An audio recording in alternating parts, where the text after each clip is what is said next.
Okay.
Hello. No.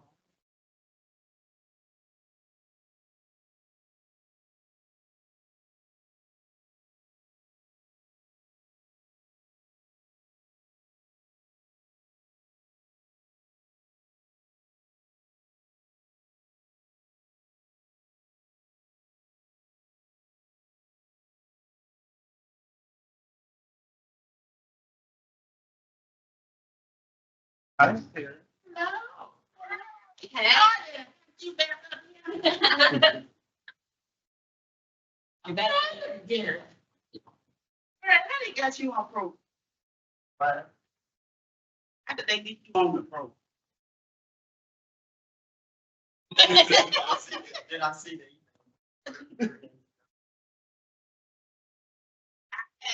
You, how they got you? You. Me. I work in the city now, so down around. Sit back on. No, You don't come to nothing. Yeah. I know. I gotta do that. I gotta just come see you. Yeah.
You said, oh, so was that.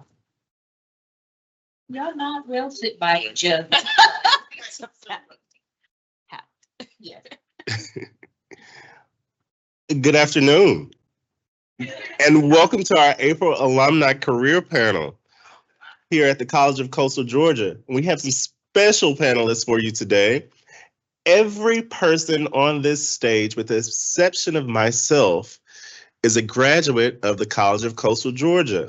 and decided in some way to stick around this wonderful place. So that shows you how much they love and enjoyed their time here at the college.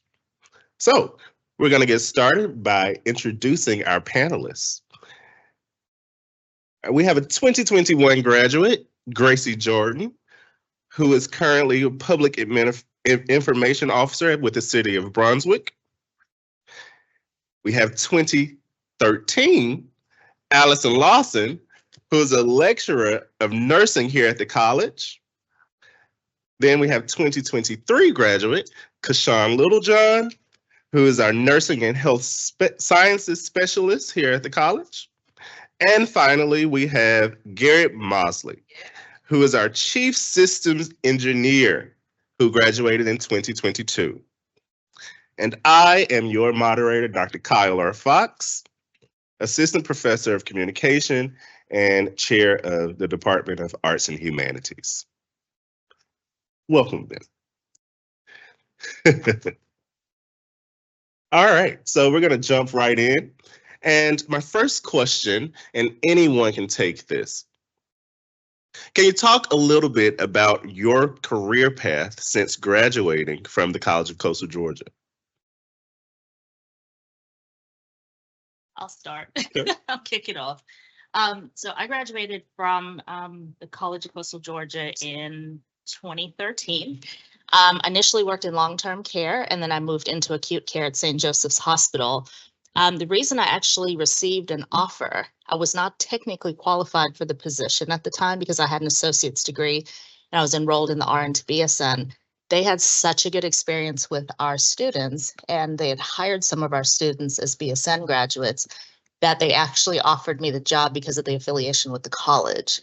I then moved to Baton Rouge, Louisiana, and I worked at some of the major trauma centers there, and eventually moved into a very rural access hospital.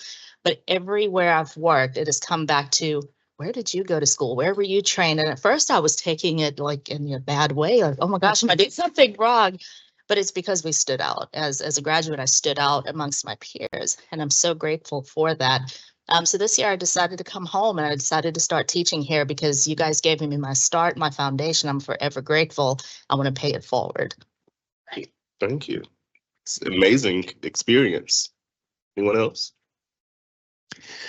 So since I've graduated the college, actually during my time as a student at the college, I was employed by the Wayne County Board of Education. I spent 1 year as a technology technician through the work-based learning program while I was still in high school, because my journey at the college started while I was a freshman in high school as a dual enrollment student.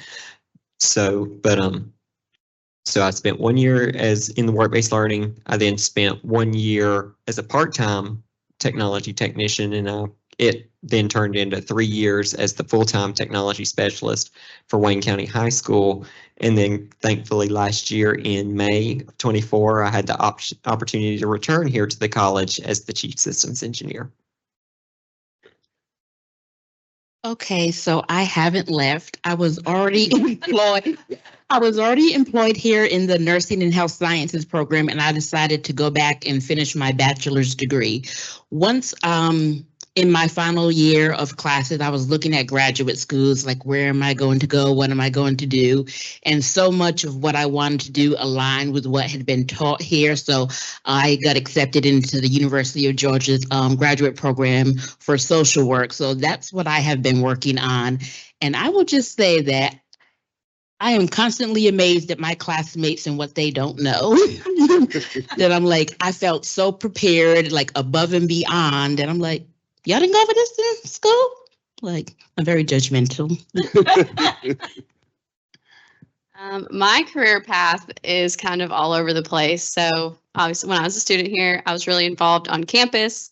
I enjoyed that very much so. So after I graduated, I was in tears to leave the college.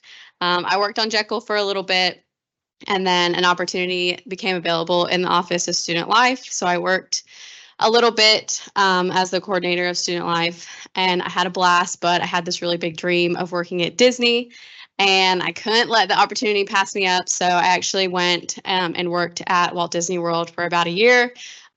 in merchandise and entertainment.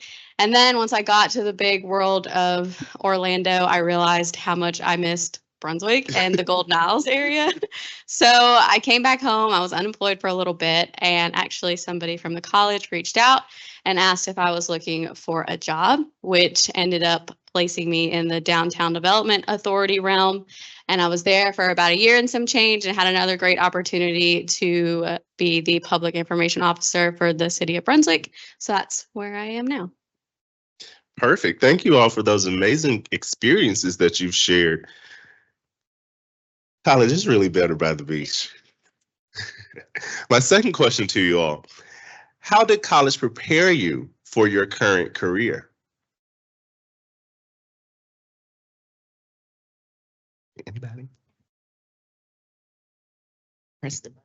Okay, as I was stating earlier, the classes that I took here, like particularly my ethics class, my research class, my community class, it was really laying the groundwork for what I'm doing now, like going into the field of social work. And so it's really, I was able to use those concepts that I learned. And so when I opened up a book, like, oh, this is familiar to me. And so just the faculty, the rigor that the faculty has, like, I'm acing my courses because I'm just like, it's just, oh, I've done this before, or I'm equipped for this because of my foundation.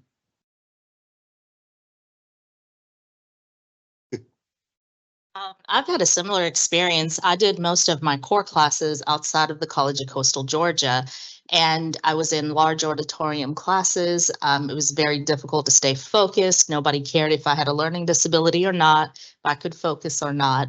And when I came here, I took a few classes in between my RN to BSN start. And it was so different because, yes, it was much, much more rigorous than the other school that I attended, but people cared. My instructors figured out that I had attention deficit disorder before I did, and they got me the help that I needed so I didn't struggle. In the nursing program particularly, it was difficult.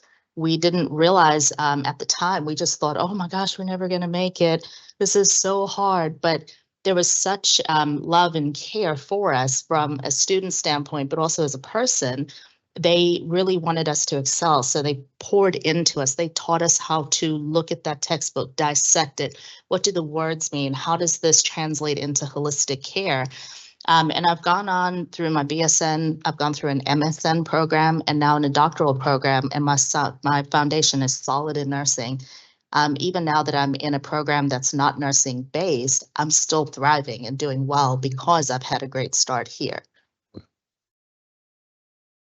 I think for me, the biggest thing is the partnerships and like collaboration. All the classes, of course, here at Coastal are small and intimate. And my degree is hospitality and tourism management. And while I'm not directly necessarily using that degree, just the like group projects and the collaboration in the classroom really helped where I am right now, because in my role now, I essentially have to collaborate and partner with every department within the city, like fire, police, public works. So I think that has really helped me in my career now.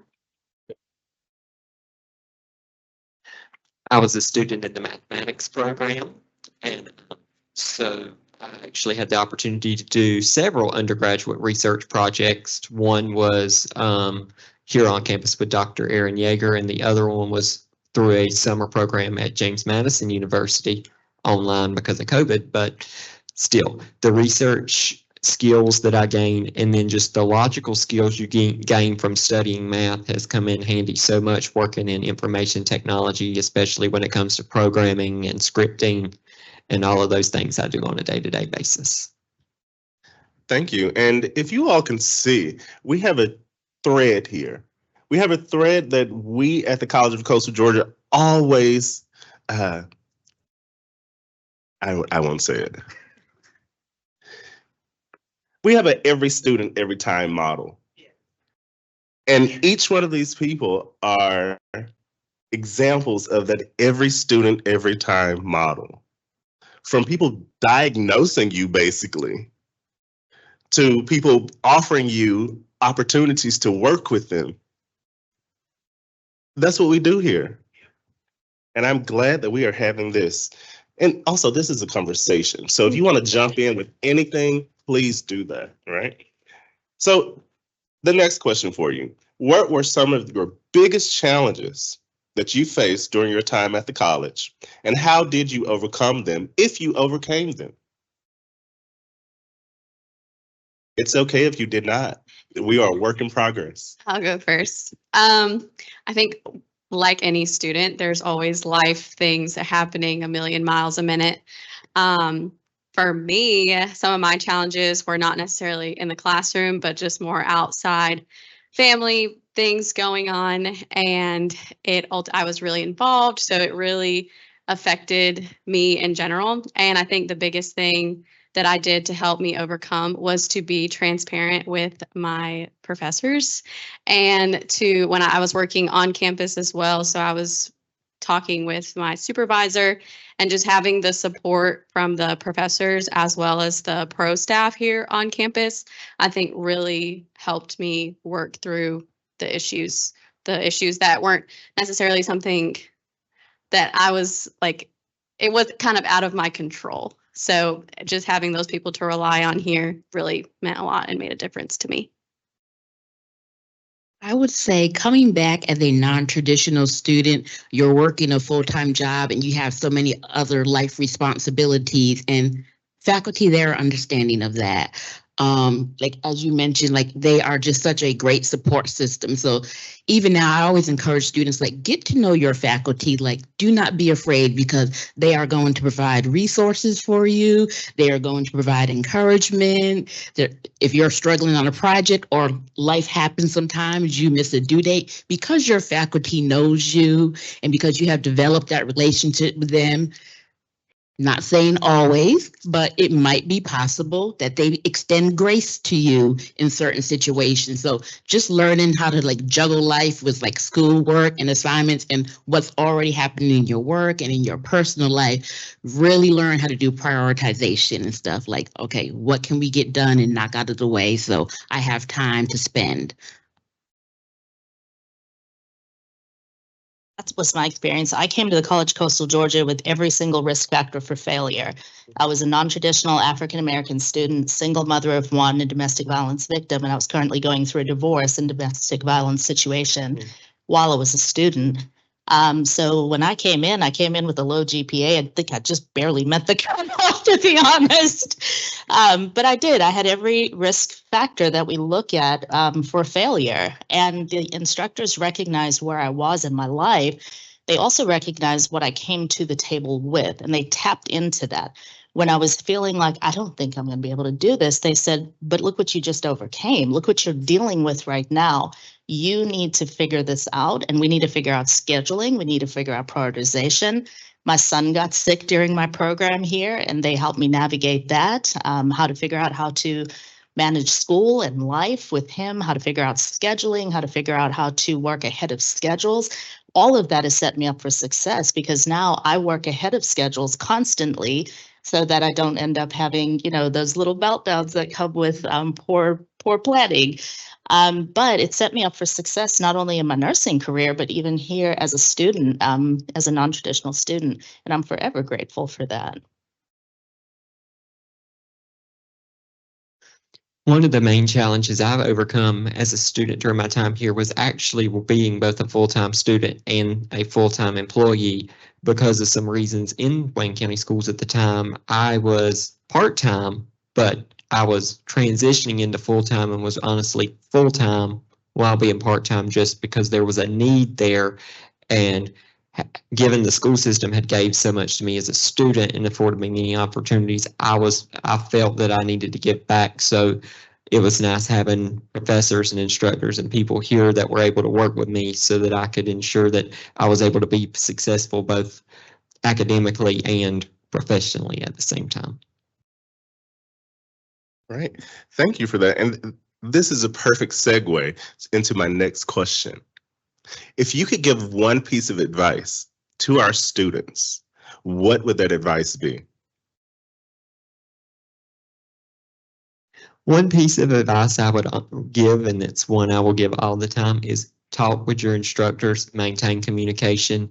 I had the opportunity to develop some great relationships with my faculty members, professional and academic relationships, and just getting to know them too as people. They were understanding, caring, and wanted to do everything they could to help me succeed. And I'm just grateful, very appreciative of that. I would say mine is to get involved outside of the classroom. Of course, get involved in the classroom, talk with your peers and your professors as well. But there are a lot of incredible opportunities outside the classroom that I think people don't realize are available, or they just think they're here to go to school, and they are. But to get involved in clubs and organizations, anything that may pique your interest or is related to your field, I think a lot of the opportunities that I've had have been made possible because I was involved on campus. The main advice I would give students is that your professor is not your adversary. You should not have an adversarial relationship with your professor. They are here to help you. They are here to teach you. You are here to learn. And so you will not know everything. They have something you want. They have something you need. So you should not be combative with your professor. Some of my best relationships were with my professors. Like my recommendation letters, I had one professor tell me that this was like the greatest recommendation letter he ever had. But that's because we had developed that relationship. I didn't see him as an enemy. It does not matter that I don't like their personality. I don't like this. What are you here for? What is your goal? Stay focused on the goal. So like, please, your professor is not your adversary. My piece of advice is to always set a goal. If you do not know what goal you're working towards, it becomes very difficult to achieve. So I tell everybody, write that goal down and put a deadline on that goal. So that way you know what you're working towards, and just break it down into small steps, but recognize that you have resources on this campus that a lot of schools, I've taught at HBCU schools, I've taught at traditional Catholic schools, you name it. The support that you have here at the College of Coastal Georgia, the Office of Wellbeing Technology support, is amazing. They set you up for success from the day you set foot on this campus. And the thing I really try to explain to my students on the first day of our class is we want you to succeed. There's nothing that hurts your instructor's heart more than watching you struggle. We are successful when you are successful. So there are tough times. It's not easy to get a college degree, but if you just keep pushing and you use your support system, you'll be shocked at where your life will go and the trajectory it'll take. Perfect. So we're going to shift gears just a little bit and talk about life after this place, right? Well, I mean, you're in this place, so it's not really an after, but life after graduation. Is life really what you envisioned? You know, some of us, we had lofty ideas of life. I was going to be a millionaire and travel the world and all of these other things. And here I am, Monday through Friday, 8 to 5, sometimes later.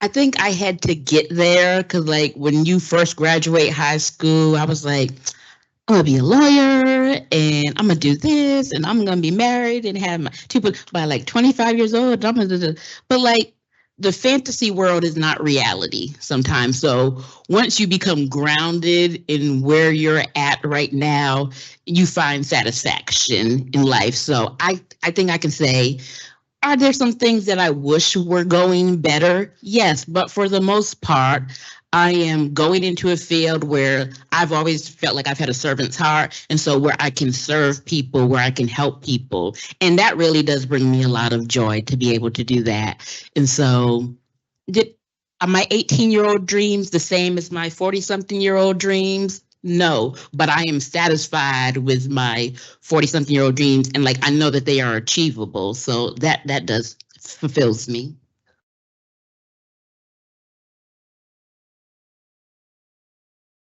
In my later high school years, I honestly thought my plan was to go into academia.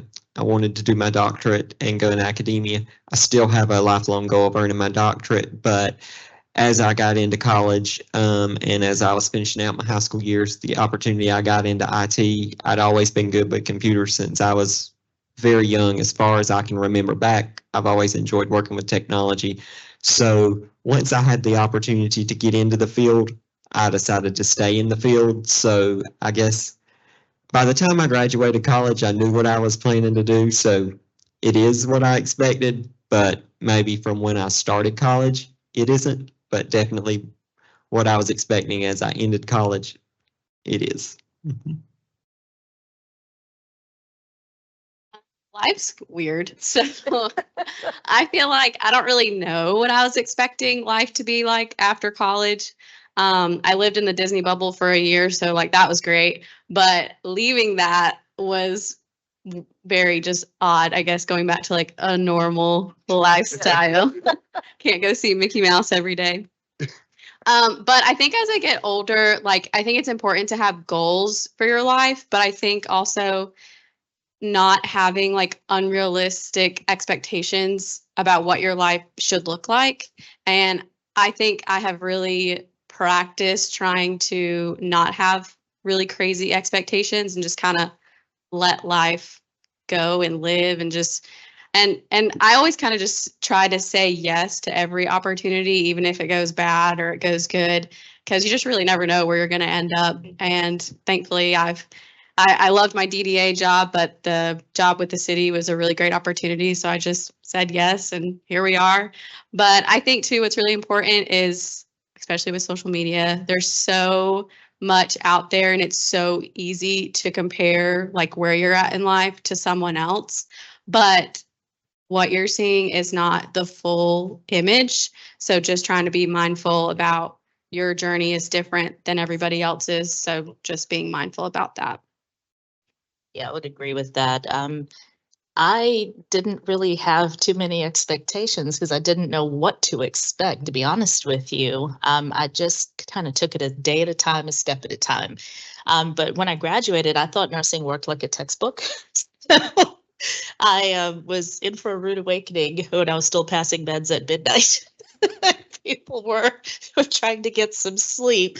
And it took a very old nurse who became my preceptor to explain to me that there's a textbook world and that there's the real world, and the balance is keeping it safe. So I've had a lot of great mentors along the way that have helped me to shape my practice and then to later on find a passion for teaching, which led me here. So I also take it a step at a time, and I try not to say no to opportunities. I try to be open-minded and just see where it goes, you know. But did I think I was going to be the adult nurse teacher? No. Oh, also, just to add on, at one point we have all, or currently we have been employed with this school. And I can say just for me that my work-life balance now compared to when I was working in the ER overnight for 7 years, like which led to depression. Like when you're around people you do not like and the work is just draining, it affects your life. So being in an environment now, like I've told my boss, like this is the best, she's like the best boss I've ever worked for. Like if we could package up Dr. Watkins and just like send her around the globe, I would. But that makes such a, I'm sorry, that's my boss. I don't work for the rest of y'all. But like that makes such a difference in where you feel fulfilled, because I don't mind coming to work. I don't mind performing my duties. I don't mind helping people because she has created an atmosphere where that's allowed. Did you get a sneak peek at my questions? Because this is perfect. My next question to you all: how do you manage work-life balance, and what strategies have worked for you?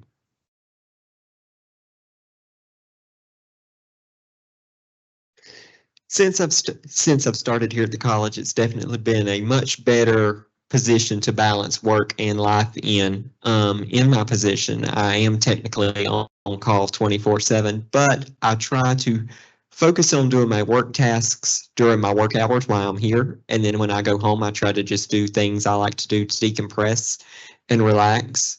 And by just trying to not, it's tough to make yourself not want to think about work, but at the same time, you know, you enjoy working with the people I get to work with every day. I love working with all of them.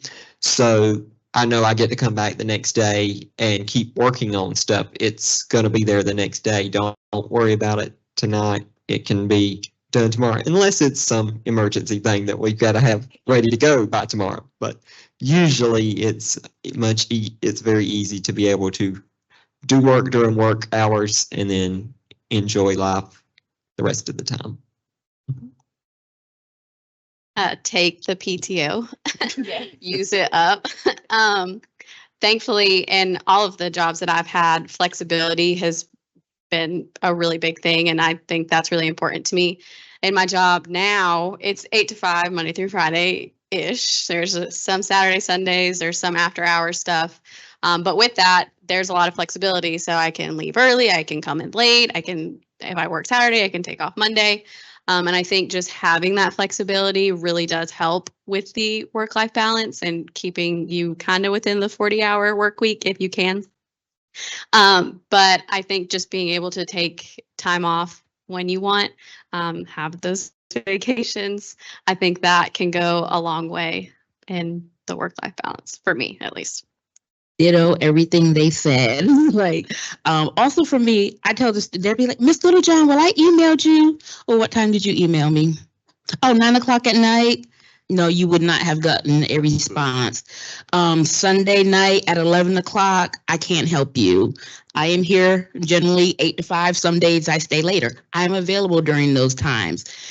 If it's an emergency, we will address it when I come back. Or there are other people you can reach out to. And so I don't, when I leave work, work stays here because then I have stuff to do at home. I have work life and school balance and stuff. So my time is precious. And so I make sure that I am dedicating the right amount of time to everything. Like even now with grad school, because I have to do my intern, work life, grad school, and my practicum. And so like I come in at 7 in the mornings and like some days I stay till 6 at night or 7 at night, making up my hours. So if I could not have that work-life balance, like you guys would be seeing me in the Office of Wellbeing and Support laying on the couch.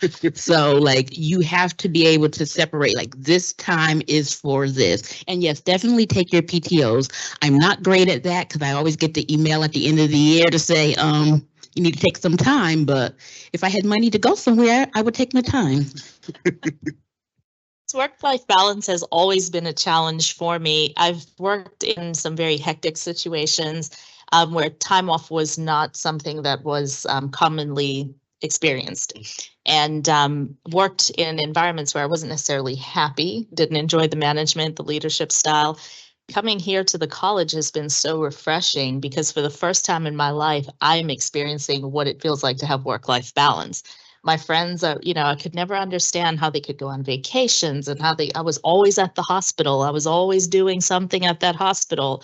And it's such an amazing feeling that I know I can come here, do my work, do it really, really well and really efficiently, be appreciated. And thank Dr. Watkins. Yes, because I'm not appreciated everywhere that I go. Hearing that feedback, you are appreciated. Thank you for doing that. That makes me want to go the extra mile every single time, but also knowing that my coworkers, my boss recognize when I'm having a rough day and they may say, what do you need? Do you need a minute? Do you need to have, this or that? It's so refreshing. But I agree with that. Take the PTO. Don't burn yourself out. Recognize the symptoms of burnout, especially if you're in the healthcare field.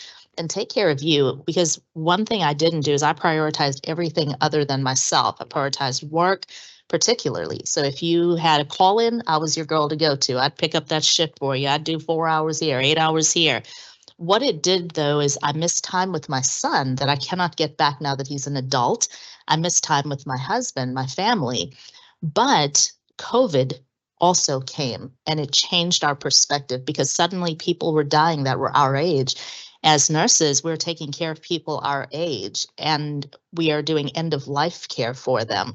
And that was eye-opening for us. We realized as a profession that we had to instill self-care into our own practice. And now we're teaching that to the upcoming nursing graduates here so that they don't end up in that burnout. But it's amazing to have work-life balance. I can go to the beach, I can go to the mall, I make my lip gloss, I do what I want to do. It's wonderful. I can go see my son. So, it's very important for your sanity and for you to be efficient and to be a valued part of the team. You have to take care of you. And it's also okay if you get sick. I've had to learn that from my boss because I'm so used to powering on through, like, no, this has to be done. This has to be done. If I don't do it, it's not going to get done. And I came to work with pneumonia and she's like, please go home. And I didn't know I had pneumonia till I went to go see the doctor that day, but then I was out for a whole week. And guess what? They were still able to get done what needed to get done. And so while you are an important piece of the machine that take care of yourself, because like you said, working in a hospital, I have done the 12 hours, then turn into 16 hours, into 20 hours. And by the time you leave there, you're just like a wet noodle. And so yes, if you don't feel well, it's okay to take care of yourself and be like, I cannot make it in today. I do not feel good. I am sick. So you touched on something that I want to ask you all about, the importance of relationship building, especially during your college career, but also during your career. And what's been your experience? I'll say that I had a great college experience here. I made friends with people that I probably would never have been exposed to else if I'd been anywhere else. I made really, really good friends during nursing school here. We laugh. We are still friends now, 12, 13 years later. Their children that they had in nursing school are now going into middle and high school. And we're like, oh my goodness, we've bonded. We've become friends. But some of that, because my current supervisor was my instructor. And so we stayed in touch. We've become friends. We developed that relationship. And so now we're working together. And it's a little bit weird because I still think of her as my instructor. I'm a little scared of her. I'm just kidding. But the relationships are so important because as I've come back now and I'm working on a team that I really appreciate and really enjoy working with, I've made friends with people that I would not have been exposed to even now in this part of my life. But they bring so much value and so much joy to my workday that I'm so excited. And I see that with our students because when I get them, they're at the fundamentals level. They're first semester. They are very scared. They don't know what to do. And by the end of it, they are all really good, tight friend groups. But it's so interesting to see as they get closer to graduation, now they're in their weddings, they're all becoming close friends like we were. And it's just such a beautiful thing. I always tell the nursing students when they come in, I'm like, welcome to the nursing mafia. Once you're in, you're in. I was like, we don't let you go. And so I can speak to those examples of you watch these relationships develop. And even for me, because being a non-traditional student with my psychology classes, I just took them when I could. So I didn't really get to know those students as well. But within my graduate program now, even though we're online, there are people that we just connected with, and because we're all going through the same experience and they're working, some of them have families, and it's they are there. We support and encourage each other. You can do this.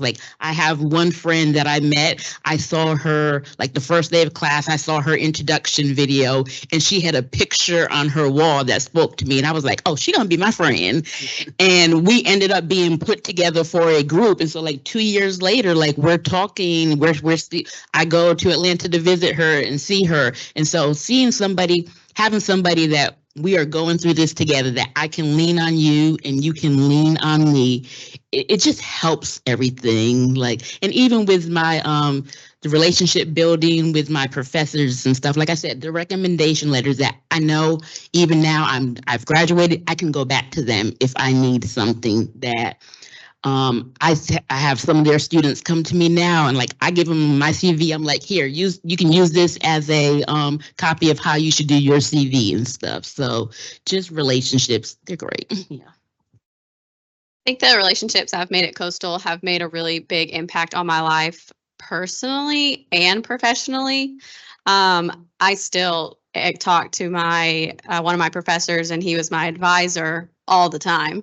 And with my job, it's so ingrained in the community. So I see so many people that either I went to school with or that I worked with, or they were my professor in some capacity. And then just the like friendships I've made personally with some of my fellow students, but also like the pro staff. Like one of my best friends was a pro staff employee at the college. And now like we went out to visit her in Hawaii. So just the relationships I've made here really and truly have made like the biggest impact on my life for the positive.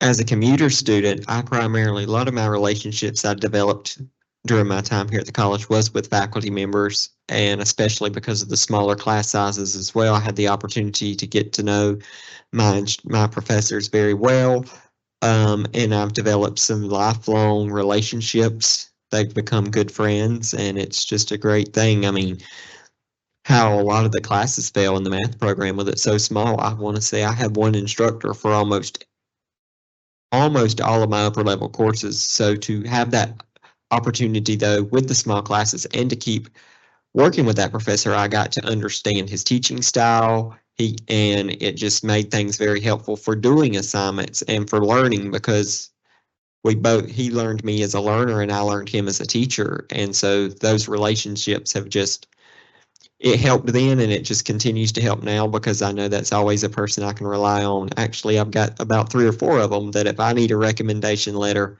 they're going to have one almost as soon as I ask for it. And I appreciate that. And it's just nice. It's been such a good experience, both as a student and now continuing as an employee and as an alumni. All right, thank you. So I have one final question for you. Well, my second to final question for you. If you could take anything away from your experience as a student and or employee at the College of Coastal Georgia to anywhere else that you may go, what would that thing be? So for me, it was service learning. I'd never heard of service learning till I came here, and it was a fairly new concept to our campus when I was in school. But it changed my life. I did a couple of service learning projects throughout my time in the undergraduate program, and I met patients at hospice. My career in hospice was kicked off through one of those service learning projects, my interest in palliative care. I met people in a education seminar that we did that it got me involved in a outreach program for domestic violence victims. All of that stemmed from service learning, and it's changed the way I look at the world. I used to be very egocentric, very self-centered as a young person. I didn't understand how the world worked around me, and that was the reality that I came from. I was a very privileged, spoiled child. And when I came here and I recognized disparity in the community through the work with service learning, and I recognized what a positive impact you can make, it changed me as a person. So now whenever I go to a new place, I always try to throw the service learning thing to see if it bites, just to see if we can get it adopted, because it makes such a big difference. It takes what you're learning in the classroom into that experiential learning in the field. And it has such a positive impact. But I love the service learning aspect here at College of Coastal Georgia. I think it's fantastic. I would say don't be afraid to walk through the door, even if you're walking by yourself. Through the school, I was able to do 2 undergrad research projects where we ended up creating our own measurement tool. I was able to present at 2 national conferences that I never would have been, or I never would have done it by myself. My leadership class that we took here, I I did a project for Safe Harbor. When I got ready to do my this year for my graduate practicum, they already had my name and they contacted me before I even knew that I was going to be assigned to them. They was like, "Oh, we were so happy to have you." And so if I hadn't just take those steps and reached out to different people or walked through the door of opportunities, I would have missed all of that. And so like walk through the door. And a lot of times, like as a Black person, Black female, sometimes you are walking by yourself.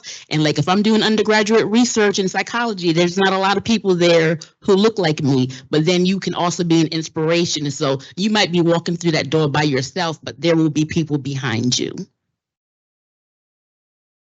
What's the every student every time? Is that the tagline? Yes. I think that, and I have been benefited from that as a student. And then I've seen as an employee that I've seen it on like both sides of the coin. But I think in anywhere you go, you can kind of morph that into what works for you. So, I mean, just for the city, like just focusing, and I have an example, but just focusing on like one citizen can just really make like a huge impact in that community.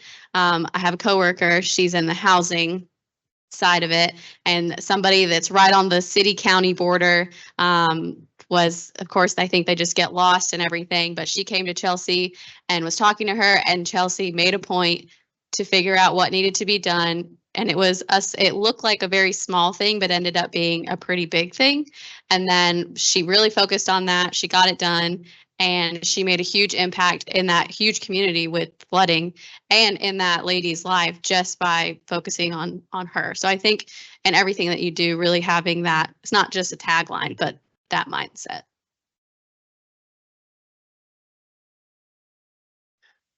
As a student, I had the opportunity, I learned a lot more about myself. So, and I mean that in a very good way. I discovered some talents and abilities I really never thought of. For example, so during my time in K-12 school, I never really enjoyed like English class or reading, writing, those sorts of things. I mean, I liked math, I liked social studies, those things. But I figured out a lot of that reason I didn't like writing, and that is because the way the standards require the courses to be taught, it's very constrained. Certain things, the state wants things to have a specific answer, and in those disciplines, arts and humanities, there has to be, it's open to interpretation. There is a lot of room for creativity and exploration, and that's the thing. I had a very good experience with Dr. Jennifer Gray in my English 1102 class, and I ended up, even though I was a math major, I ended up being a minoring in writing. And but I just feel the skills that I gained from that, those writing, those composition courses, just have helped professionally in communication and with logic and reasoning and all of that. So you'll discover you've got more abilities and talents than you've ever thought you had. And at the same time, those will go on to help you as you continue into the professional world. Thank you all for that. And thank you, Gary, for that shout out from the Department of Arts and Humanities. Ladies and gentlemen, you see that those soft skills are quite essential to your career, to your life. So at this time, we want to open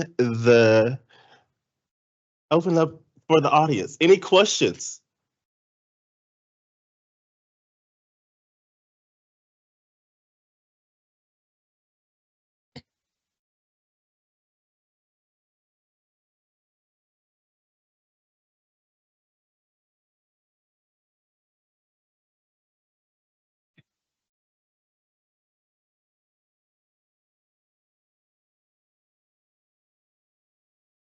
Yeah, absolutely. So I graduated high school from Wayne County High School.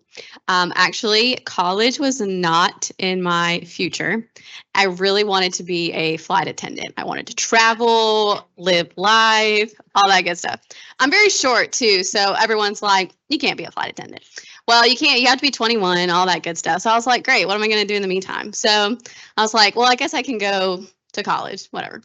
So I love my family, and I was just not ready to flee the nest and go off to a big school, and I just wasn't ready, and I knew that.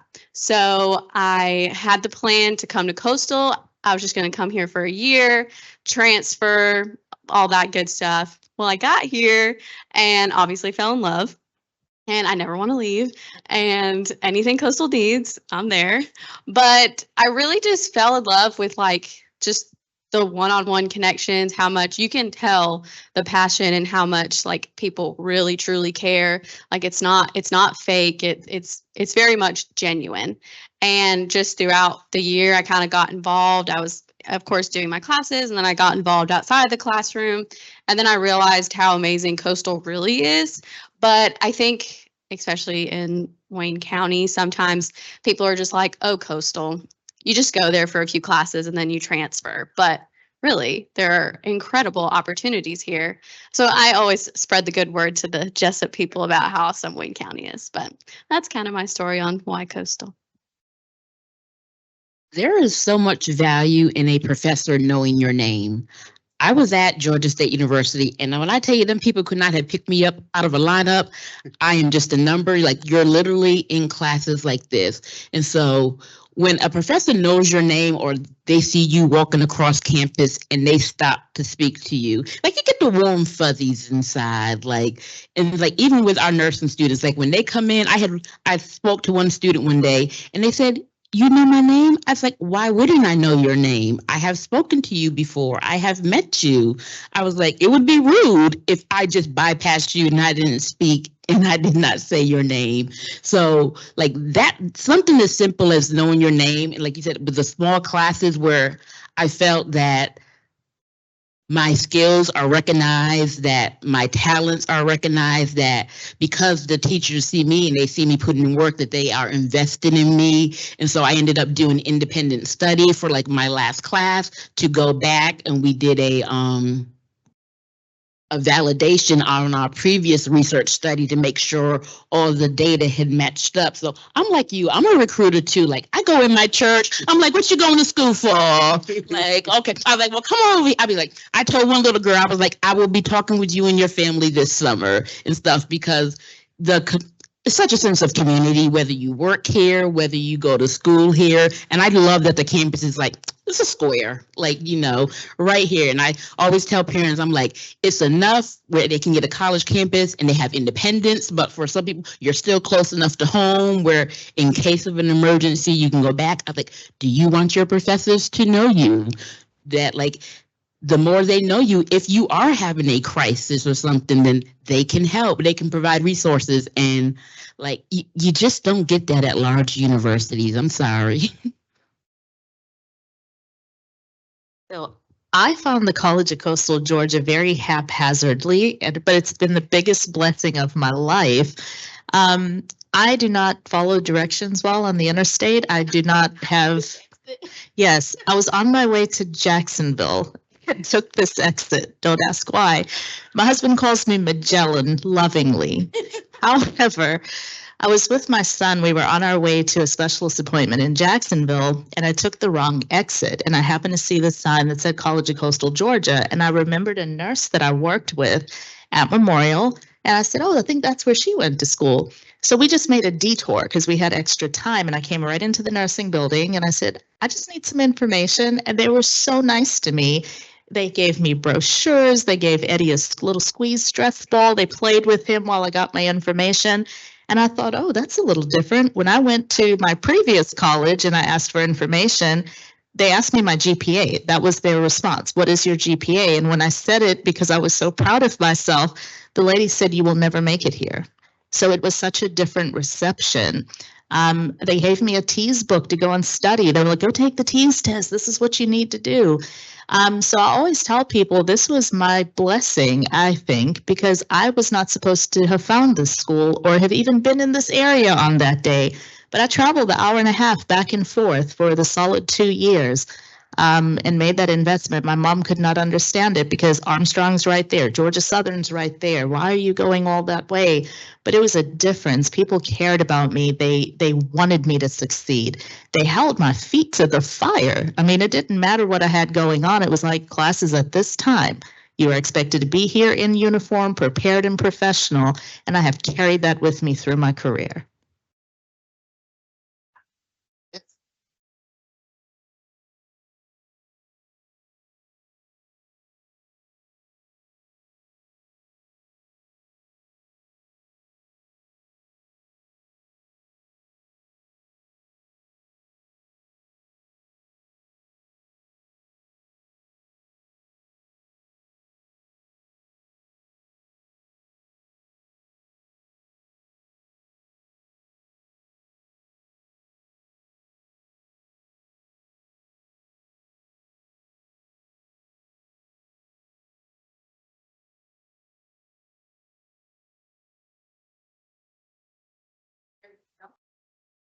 But you can start over next semester, like how do you encourage your students, non-credit especially, to kind of keep going?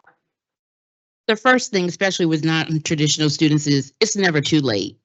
And so that is the first thing I tell them. But I remember as a 19-year-old, I was walking around downtown Atlanta crying because the financial aid office, which y'all are great here, but in general, they not the best people. There was a hold on my account and I couldn't figure out why there was a hold. And I'm trying to register for classes and there was my parents had sent the paperwork in and the school had lost it. My parents had sent their paperwork in again and the school lost it again. So I said, okay, well, when I go home for Thanksgiving break, I will pick up the paperwork myself and I will physically take it to the financial aid office. Financial aid never told me that it was past the deadline.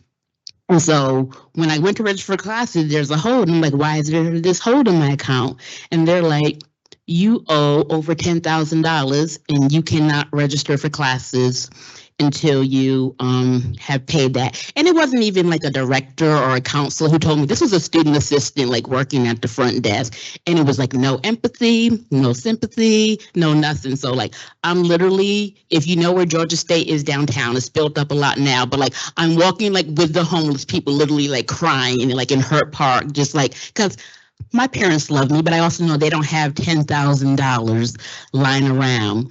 And so I go back to my dorm and like little me and my 19-year-old, like I ain't never been nowhere before. I continue living in the dorm.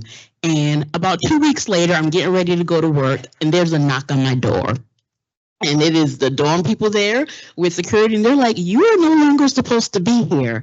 So I had to, the wheeling buckets that you have, luckily I had met a friend and she lived down the street, but I am pushing a wheeling bucket down the road with all of my stuff in it. And I was just what has my life come to? And so I ended up leaving school and I was just working. And at that point, you're working to survive, not even to pay off the debt. And so I moved to Waycross. And here's the thing, once you owe money, them transcripts a lot. You are never getting them until you pay off the money. And while you have that money, the interest is building on that money. So fast forward 15 years later, which is why I say I know it's never too late. I get a call one day from the school, and I normally do not answer unknown phone numbers. And they were like, we just wanted to let you know. And also, I have not been paying on the bill, y'all, because I was just like, this is just not going to happen for me. They was like, you only owe $700 left on the bill. I was like, huh? I was like, there's like, and if you want to pay that now, like it'll be $500. I was like, hold on, because I don't know how like that bill was paid because I did not pay it and my parents did not pay it. So I wrote them a check. I did it online, sent it, and my transcripts were released. And this was like 15 years after when I originally started going to school. And I always knew I was going to get back there someday. I didn't know when, I didn't know how, and I literally knew it would have to be a miracle because it was not within my realm of possibility. And so I got that, they sent the check, they released my transcripts. I was able to start classes again to finish up an associate's degree. So whenever I talk with students, I let them know, I'm like, we all have a goal in mind.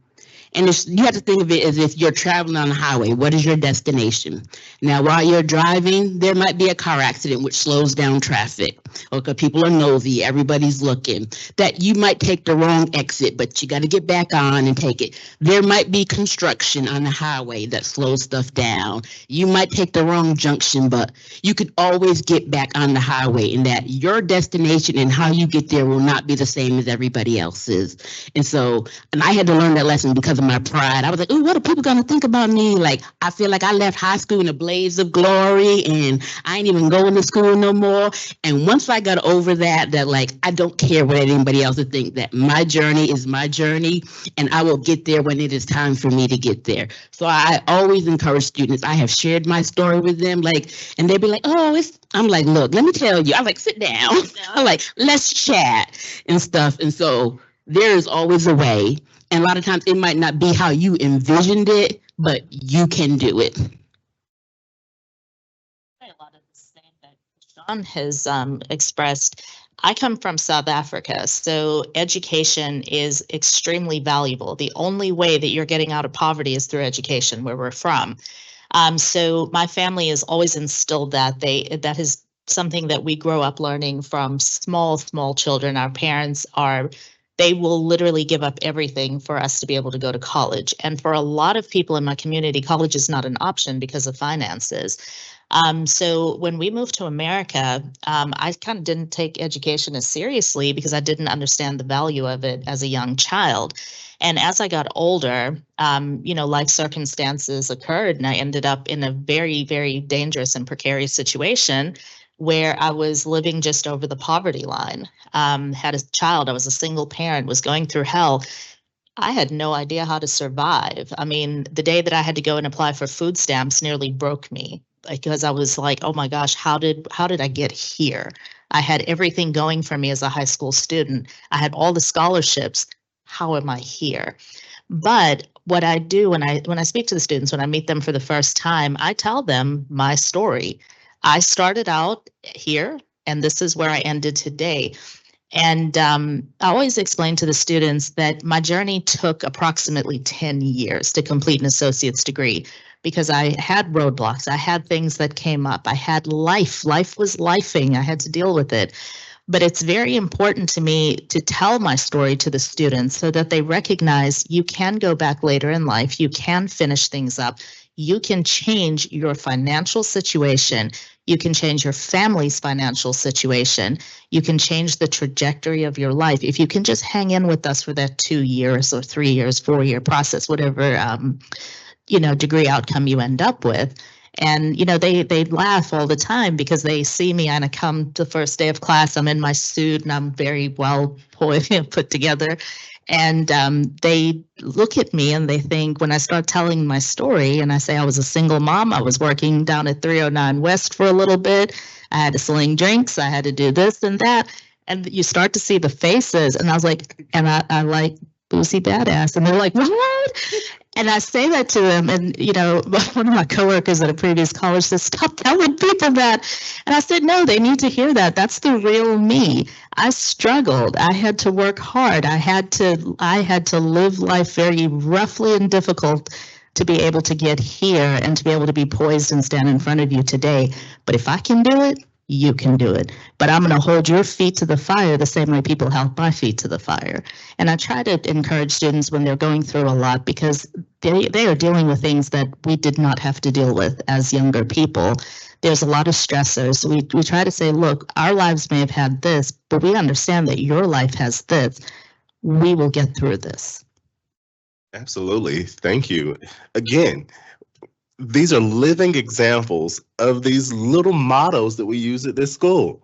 We have this every student, every time. And we have changing the trajectory of families, right? All of these people are evidence of that. And I want to ask you one final question as we begin to wrap up. And that is, what is your life's mantra? What is your life's mantra?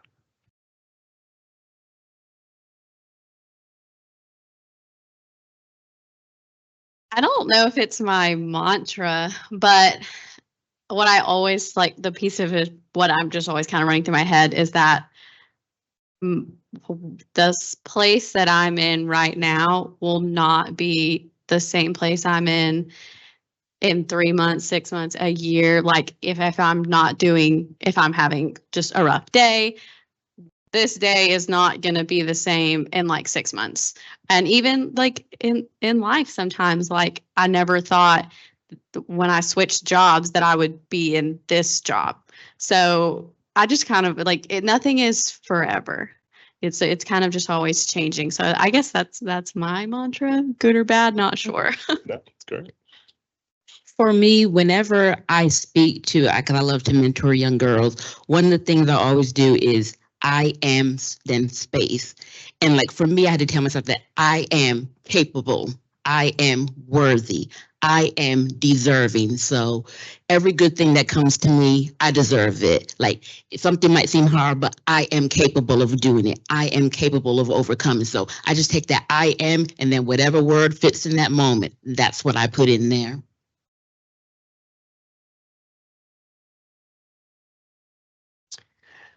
I guess you could call it a mantra, but I live with several lifelong health conditions. When I was in the first grade, a team of doctors in Atlanta pretty much told me I would be in a wheelchair by 16. Thankfully, I'm nowhere close to that, but my whole life since then, really, I've lived with the mindset of I'm going to continue to overcome and push myself and just do the best I can, but overcome, and I can still do anything I want to do. Might not be the usual way, but I'm able to do it. I don't tell myself that I can't do it. And so I guess that's kind of a way I look at things. I think mine would be that my purpose in life and my mantra is to be of service to others. I find that I'm most fulfilled when I'm filling other people and helping other people to fulfill their dreams in whatever capacity it may be, whether we're working at the college or I'm working at the bedside with a nurse, nursing students, or working as a nurse, taking care of people. If your goal is to get up out of the chair, let's work on that today and get you up out of the chair. And I've always tried to be of service to others and pour into other people. But as I'm getting older, I'm realizing the value in service, in true community and service to others. All right. Thank you all. Ladies and gentlemen, please give our panelists a warm round of applause. This was a fabulous, absolutely fabulous conversation. Thank you all for your willingness to participate, and thank you all for coming back to the College of Coastal Georgia and continuing a great legacy of work here.